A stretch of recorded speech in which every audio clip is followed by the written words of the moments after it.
Of some of them school children, some of them women also protesting against gender-based violence have gathered outside the International Convention Centre, and of course inside is where the World Economic Forum on Africa meetings are underway, also dealing with the murder of UCT first-year student Uyinene Mrwetyana. Our reporter Vanessa Poonah is on the ground. Vanessa, what's happening right now? Francis, yes, good afternoon to you. And the scenes behind me much quieter at the moment than they've been all morning. A large group of people, students, those who had been at Parliament earlier on, mothers, workers, various organisations have come together in protest action to picket here outside the Cape Town International Convention Centre. Most of them have already dispersed at this point in time, and their message has been a clear one. They are saying no to gender-based violence. Now, we also have some students still from the Cape Peninsula University of Technology that have stayed behind, and one of them, of course, Sinesetu Sokwe, will be speaking to me. Sinesetu, good afternoon to you. Many of your compatriots, if one can call them that, have already left after the picket here at the convention centre. You, as well as the rest of you ladies, have come out in support of this picket action. Tell us about why you've done that. I've done this because being a young woman in South Africa is really difficult. We're tired of living in constant fear.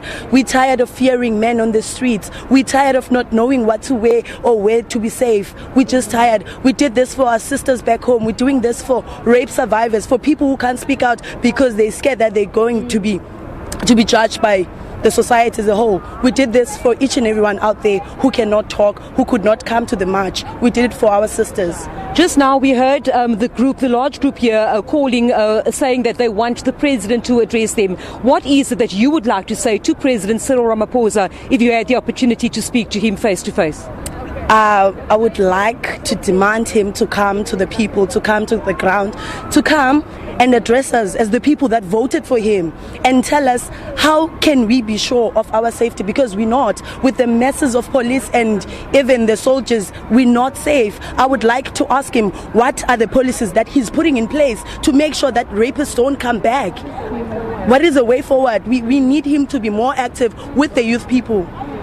Of course, a student there from the Cape Peninsula University of Technology, Sinesetu Sokwe, explaining why they've come out to participate in this protest and picket outside the Cape Town International Convention Centre. And of course, a short while ago, also a commissioner from the Human Rights Commission, Chris Nissen, was here. I think he's just walked off, also just facilitating that those that had come out here will be able to get home safely. I know that I heard them speaking about arranging transport because many high school learners from various schools around Cape Town also part of this picket, and the message is clear, and it's one of outrage against continued gender-based violence, one of anger, and one calling for decisive measures to be taken to ensure the safety of women and children in South Africa.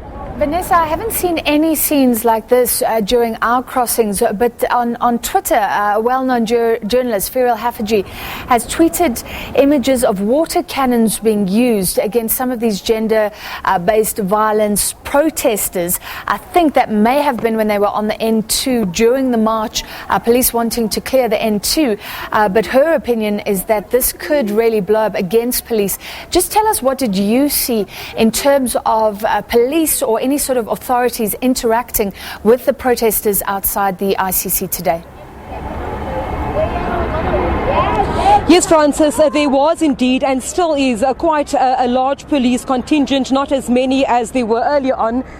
Behind me at the convention centre, quite a number, that entire length of the entrance to that convention centre, we did see large numbers of police monitoring the situation, also in police vehicles behind me. I cannot tell you that I've personally seen police using rubber bullets or water cannons, not at least at this spot where we are standing. But I'm joined now by Chris Nissen from the Human Rights Commission. Mr. Nissen, concerns in other parts perhaps that there has been violence in terms of police acting against protesters. We haven't seen that kind of action here today. As the Human Rights Commission, your view in terms of these protests and pickets? Well, absolutely, everybody's got the right to protest, and particularly around the issues about women, the rapes, the murder, the abuse and so on. And obviously we need to condemn that in the harshest terms, but we also need to say that these women have got the right to come out here today and to protest and show the anger of what's happening. And thus, as the Commission was saying, every agency, every civil society, every government must come back come to the party so as to address the concerns of our people here. I must say that Sovereign Police Service have been very cooperative in this regard and is cooperative thus far, and so we're very happy for what we see here today, that people can protest in peace and without interference. Now, just in terms of the South African Human Rights Commission, because women that we've been speaking to, young girls that we've been speaking to, are saying that their human rights are being violated. The sexual abuse, the murders, often by the hands of their own, but in this case, which I suppose is the pinnacle of why we've seen this protest action here today, Uyinene going to a post office to collect a parcel. And so just the Human Rights Commission, what role do you play in facilitating the kind of outrage and anger that women in South Africa are experiencing and are showing today? Exactly. That's why we engage government departments, we engage civil society. And yes, women have got the right to live in freedom and in peace without fear of to be raped, robbed and killed. But also we call upon society, civil society. We need to have a change of behavior of men in particular, and we also need to build and educate our child in order for that child to understand, to grow up with respect for people and for women in particular.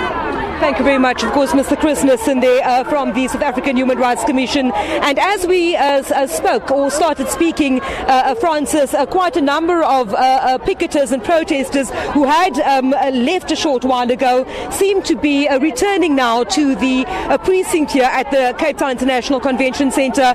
And I'll just show you, they were once again gathered at the steps of one of the entrances to the Cape Town International Convention Centre. They are back with their placards. They are singing and demonstrating, and it seems at this point as though more of those picketers are coming back to this very point in time. Earlier on, their call was for the President to address them.